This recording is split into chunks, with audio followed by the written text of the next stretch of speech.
Miles, sailing in his skivvies, 1973. I wasn't there, but Billy and Bobby were. I asked Max if he ever went sailing with Miles. He said, "Are you nuts? I'd never get on a boat with Miles. He didn't know how to sail." So this is the story of how Billy and Bobby nearly died while sailing with Miles. Here are Billy's words. He sent us an email. And I quote, "It all started when Rango decided to have a custom trimaran sailboat built in Wrightsville Beach, North Carolina. Miles was down there, and he bought, sort of, a 40-year-old wood sloop. I say sort of, because he made a down payment and was making monthly payments. Everything was broken, and he started fixing it up with no boat experience whatsoever. A while later, he contacted Bobby and me to see if we would sail it up to Rango's summer house near New Bedford, Massachusetts. Being morons, we said, sure. We hitchhiked down there, right through the redneckiest part of the Carolinas. Bobby had his long hair, and we got rides from some creepy characters. Miles had met some surfer kid named Reed who knew how to sail. So Miles invited him, since we didn't know shit about sailing.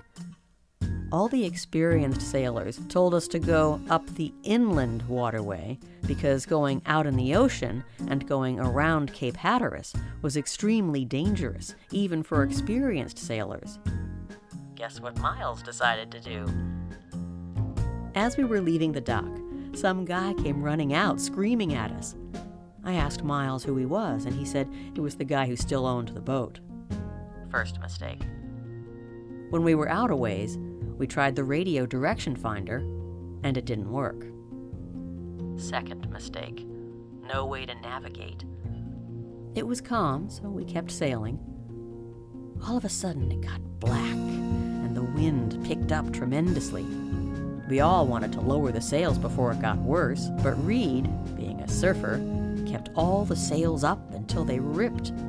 The waves rose to about 20 feet, and we all started puking. Except Reed, who loved it. We needed to head out to sea before we got forced on the rocks. So we started the motor and hoped it would run.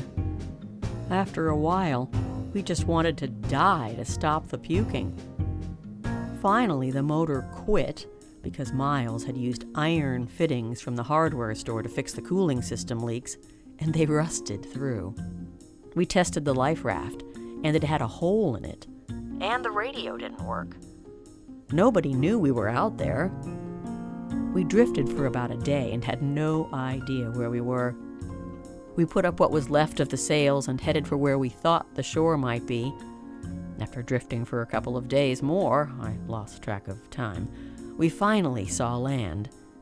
It turned out that we had drifted about 250 miles to end up 50 miles up the coast from where we left. It was the middle of the night, but Bobby and I walked to the nearest road and got picked up by a redneck with a 357 on the seat. We left Miles to figure out what to do with the boat. Now, Meatball said, I remember when Billy and Bobby got back here. They did look as though they'd barely escaped death. You know the expression, scared white from fright? Well, that's what they looked like. Except they had these incredible suntans.